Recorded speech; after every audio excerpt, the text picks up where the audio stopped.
Hello, I'm Sam from Sound on Sound magazine. The NAMM Show is the world's largest showcase for musical instrument and pro audio companies. It's the ultimate challenge for anyone attempting dry January.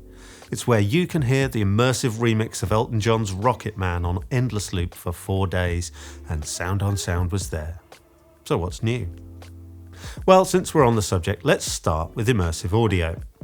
There are now lots of Atmos-capable audio interfaces, but the big news is probably the first interface designed specifically for Atmos.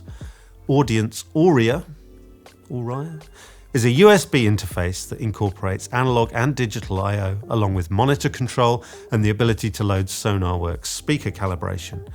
And it's a lot more affordable than any other all-in-one immersive option. Or if you want to take a completely different approach to rehashing the back catalogue of 70s superstars, another big Atmos launch was the Neve Genesys G3D. Like the other Genesys models, this is a hybrid analog and digital mixing console, but Neve have added some very clever tools for immersive mixing and for controlling the Dolby Atmos renderer software. To listen to Atmos, or even boring old stereo, you're going to need loudspeakers, and there were 2 new manufacturers at NAMM. Telegrapher are based in Istanbul, and they were showing some very stylish active monitors with custom finishes normally used in vehicle interiors. They're old school sealed box designs with none of this DSP malarkey going on, and they sounded really good to me. I can't tell you how well they'll cope with Elton John's falsetto. KRK loudspeakers took their name from designer Keith R. Klawitter. Keith was back at NAMM with 2 new ranges of speaker called the Elites and the Nitros. I guess he decided the original KRK speakers were a bit too tasteful and restrained because the new ones are eye-catching. I didn't get to hear them, and they don't yet have UK distribution, but I'm pretty sure we'll be finding out more about them soon. There were also some major launches from existing speaker companies. Barefoot had the latest in their Footprint range, which keeps the 3-way configuration in an impressively small format, and Kii Audio introduced the 7. Like their existing 3, it uses clever electroacoustic and DSP technology to remain directional down to quite low frequencies, but it's smaller and a lot more affordable. The award for most funky looking speakers though definitely goes to the Reflector Audio Square 2. Designed by Martin Solsperens, the man behind the original Blue Mic company, these are a horn-loaded coaxial design, which is something you don't see every day.